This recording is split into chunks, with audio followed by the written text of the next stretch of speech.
الحمد للہ وحدہ والصلاة والسلام علی من لا نبی بعدہ اما بعد فاعوذ باللہ من الشیطان الرجیم بسم اللہ الرحمن الرحیم ان تجتنبوا کبائر ما تنہون نکفر عنکم سیئاتکم وندخلکم مدخلا کریما صدق اللہ العظیم رب اشرح لی صدری ویسر لی امری واحلل عقدۃ من لسانی یفقہوا قولی۔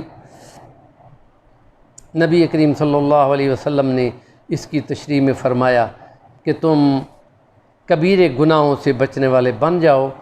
بڑے کبیرے گناہ وہی ہیں جن کی تفصیل باقاعدہ احادیث میں آ چکی ہے، اور وہ تقریباً 84-85 کے قریب ہیں، اور ان میں اگر آپ دیکھیں تو ان میں ان گناہوں کی تعداد زیادہ ہے جو زبان سے بولے جاتے ہیں۔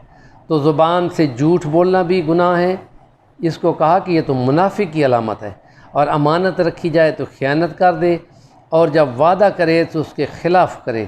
تو گویا کہ منافق کی بڑی علامتوں میں سے ایک علامت آ جاتی ہے کہ بولتے ہوئے جھوٹ بولے۔ تو اسی لیے نبی کریم نے فرمایا کہ بندہ بخیل ہو سکتا ہے، بندہ بزدل ہو سکتا ہے، بندہ یہ جھوٹا نہیں ہو سکتا، اس لیے کہ وہ جان بوجھ کے بولتا ہے، وہ فطرت کے ساتھ اس کا تعلق نہیں ہوتا۔ مفاد ہو سکتے ہیں، مفاد کے لیے آنا چاہے تو وہ تو آزمائش ہوتی ہی ہے۔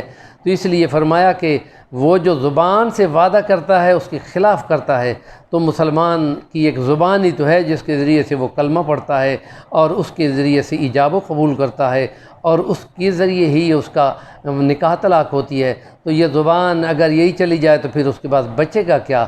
اس لیے نبی کریم صلی اللہ علیہ وسلم نے فرمایا کہ تم یہ جھوٹ بھی بولتے ہو اور اس میں بچا کرو۔ قرآن میں ہے وَاجْتَنِبُوا الرِّجْسَ مِنَ الْأَوْثَانِ وَاجْتَنِبُوا قَوْلَ الزُّورِ، یہ بتوں کی ناپاکی سے بچو اور قول زور سے بچو۔ زور وہ جھوٹے مقدمے ہیں جس کے ذریعے سے کسی کو پھنسایا جاتا ہے، یا اس کا مال ہڑپ کیا جاتا ہے، یا اس کو کوئی اور نقصان پہنچایا جاتا ہے۔ نبی کریم صلی اللہ علیہ وسلم نے باقاعدہ فرمایا کہ تم یہاں پر جو مقدمے بنا کر لاؤ گے میں تو اس کے مطابق تمہارے فیصلے کر دوں گا، لیکن کل جب حشر میں خدا کے سامنے تم پیش ہوگے تو وہ خدا ہے کہ جو ہر چیز کا ذرہ ذرہ جانتا ہے۔ وہاں تم پھر کیا کرو گے؟ وہاں تو تم مارے جاؤ گے۔ اس لیے کہا کہ جو مقدمہ بھی بناتے ہو بالکل سچ ہو، اس کے لیے فرمایا گواہیوں کی ضرورت ہوتی ہے۔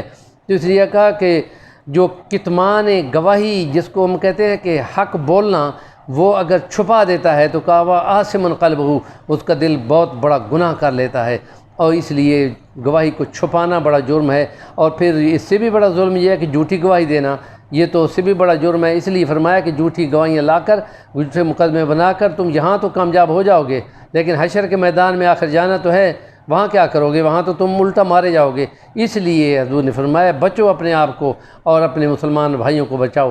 ایک حدیثوں میں ایک 7 بڑے کبیرے گناہوں کا تذکرہ بھی آتا ہے کہ ان 7 ہلاک کر دینے والے گناہوں سے بچو۔ اجتنبوا السبع الموبقات، جس میں یہ ہے کہ الشرک وقتل النفس التی والسحر، دوسرے نمبر پہ جادو ہے، وقتل النفس التی حرم اللہ الا بالحق واکل الربا واکل مال الیتیم وتولی یوم الزحف قذف المؤمنات الغافلات۔ یہ 7 کبیرے گناہ ہیں۔ اب ان کو دیکھو کہ ان سب میں بندوں کے حقوق بہت زیادہ مر رہے ہیں، اور ان کے نتیجے میں پھر کمپنسیشن بھی بہت زیادہ دینی پڑے گی۔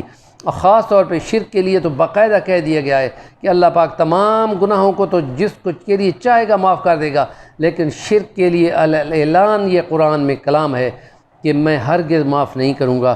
اس لیے وہ علماء کہتے ہیں کہ یہ شرک جو ہے وہ اللہ سے بغاوت ہے، یہ گناہ نہیں ہے۔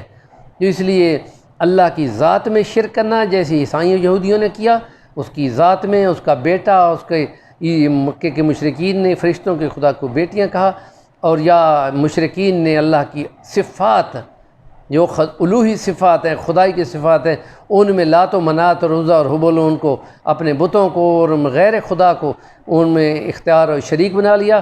اور شرکیہ تلبیہ میں وہ کہتے تھے کہ خدا تم نے خود ان کو شریک کیا ہے۔ نبی پاک صلی اللہ علیہ وسلم ان کو یہ باقاعدہ 13 سال مکہ میں رہتے ہوئے ہجرت سے پہلے منع کرتے تھے کہ یہ جو تم بول رہے ہو نا، یہ تم ظلم کر رہے ہو، یہ مت بولو۔ نہ کائنات میں نہ زمین پر کہیں خدا کے ساتھ کسی کام کی ان کی شرکت ہے جن کو تم زبان سے بول رہے ہو، نہ خدا نے ایسی کوئی چیز اتاری ہے۔ اگر ہے تو لاؤ سامنے دکھاؤ، ارونی ماذا خلقوا من الارض ام لہم شرک فی السماوات، کہیں ہے ساج جو بناؤ۔ اگر 2 خدا ہوتے تو کیا ایسے آرام سے کائنات کھڑی ہوتی؟ تو یہی خود علامت ہے کہ ایک ہی خدا ہے جس نے ہر چیز سنبھالی ہوئی ہے، اور پھر اس کا لازمی نتیجہ ذات میں اور صفات میں، اور پھر عبودیت اور الوہیت میں اور عبادت میں خدا کا کوئی شریک نہیں ہے، وہ اکیلا ہے۔ اس کی عبادت میں اس کی یہ سجدہ ہے، اس کا طواف ہے، اس کو پکارنا ہے، یا مالی قربانیاں دینی ہیں یا نظر نیازیں دینی ہیں۔ مال کی قربانی ہے خدا صرف تیرے لیے، جسم کی ساری قربانی ہے خدا تیرے لیے، اور مال کی ساری قربانی ہے خدا تیرے لیے، زبان کی ساری حمد و ثنا ہے خدا تیرے لیے۔ التحیات للہ والصلوات والطیبات، حضور نے فرمایا تھا عرش پر جا کر، یہ کیا کہتے ہیں اس کو، معراج پر جاتے ہوئے، تو وہاں پہ خدا نے کہا السلام علیک ایھا النبی ورحمۃ اللہ، نیچے سے جبرائیل بولتا السلام علینا وعلی عباد اللہ الصالحین، اور یہی چیز التحیات میں ہر نماز میں دوسری دھیہ میں پڑھی جاتی ہے دوسری رکعت کے بعد، تو یہ وہی پیمانہ ہے جس کو بتایا گیا ہے۔ تو اس لیے شرک کی نفی ہے، اور دوسرے نمبر پر جادو ہے، تو جادو کے لیے کہا گیا کہ یہ بھی بڑے گناہوں میں سے، اس سے بہت زیادہ نقصان ہوتا ہے، اس کے علاج کے لیے مختلف طریقے کیے جاتے ہیں، یہ کہ قرآن مجید کی اونچی آواز میں تلاوت کرنا، اور سورۃ بقرہ کا باقاعدہ آواز کے ساتھ پڑھنا، اور یہ کہ سورۃ مومنون کی آخری 3 آیات کا برابر پڑھنا، اور آخری 3 کل کا اپنے ہاتھوں پر پڑھ کر دم کرنا، سورۃ یاسین کا پڑھنا۔ خاص طور پہ آیت الکرسی کے بارے میں آتا ہے کہ خود شیطان نے جب پکڑا گیا تھا ایک مسلمان کے ہاتھ سے، تو اس نے خود کہا تھا کہ خدا کے لیے مجھے چھوڑ دو، میں کام کی بات بتاتا ہوں، تو اس نے بتایا تھا کہ جب آیت الکرسی تم پڑھتے ہو تو ہمیں بھاگنا پڑتا ہے، تو آیت الکرسی اس کا علاج ہے۔ تو یہ 2 چیزیں ہو گئیں، ان کا علاج کرتے ہوئے تیسرے درجے پہ پھر کل انشاءاللہ ہم بیان کیے کہ قتل کے بارے میں۔ ہمارے چینل کو سبسکرائب کریں اور نیکی کی بات کا ابلاغ کرنے میں حصہ دار بن جائیں۔ بلغوا عنی ولو کان آیہ، ایک آیت بھی ہو تو اس کو ضرور بیان کرو۔ اور پھر کیا، الدال علی الخیر کفاعلہ، نیکی کی بات کو پہنچانے والا، آگے پہنچاؤ گے تو تمہارا حصہ ہو جائے گا انشاءاللہ۔ وآخر دعوانا الحمدللہ رب العالمین۔